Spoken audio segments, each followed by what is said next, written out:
Hi everyone, Eugene Sachs here with another review from GameCritics.com. Cat Rascal and their friends just want to have fun, and for a while they did. Then a portal ripped open and drenched the world in chaos. Naturally, fun was no longer an option. This group of cats spent years putting together a mech that could survive the portal's energy, and now it's up to them to delve into the portal and bring fun back to the world. Whale Peak Games presents Go Mecha Ball, an isometric roguelike twin-stick shooter where players control Cat Rascal, or one of their friends, through a dangerous realm full of robots that want to fire as many bullets as possible into their faces. Players will run around arenas picking up guns and shooting waves of enemies that drop gold to buy items or crystals that can be used for permanent upgrades between runs. Completing each level in a run awards a power-up, either more damage, more health, or a special ability, including things like a rocket jump that damages enemies around the player, turrets that help fend off enemies, or grenades that deal area damage. While a max of 2 guns and 2 abilities the player can have at any moment is nice, the most important tool is being able to transform into a ball that comes with a boost. It does function as a dash, but it's also the main way players can gain ammo for their guns. As enemies attack the player, ball dashing into enemies to deny the attack forces enemies to drop ammo.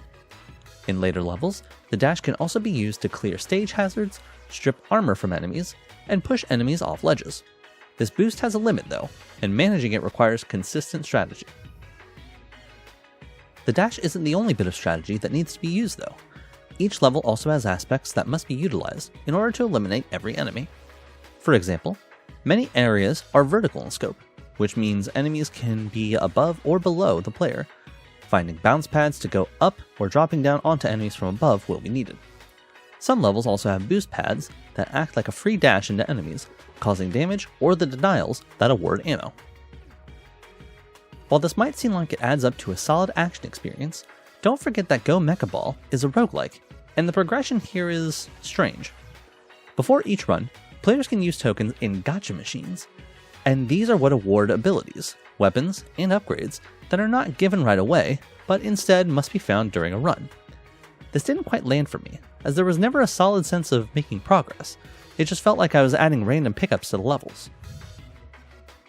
Another odd aspect to Go Mecha Ball's roguelike status is that enemy variety is slim, so it's easy to learn patterns. In an effort to combat this low variety, players will get an artifact that increases the difficulty of the next run, but this essentially meant it was the same enemies, but this time they'd have extra armor or a healing aura to buff their buddies. Variety is one of the hallmarks of the roguelike genre, but this ain't it. I would much rather have more enemy types instead of the same goons bulked up. This limited number of foes made every run feel too similar. Honestly though, I can largely forgive Go Mecha Ball in both instances because frankly, I had such a great time with it.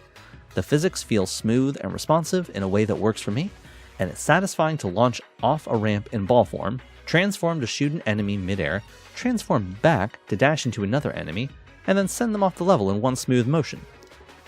Because of moments like this, Go Mecha Ball has rolled its way into being one of my favorite games of the year in just a few short hours. For me, Go Mecha Ball gets an 8 out of 10.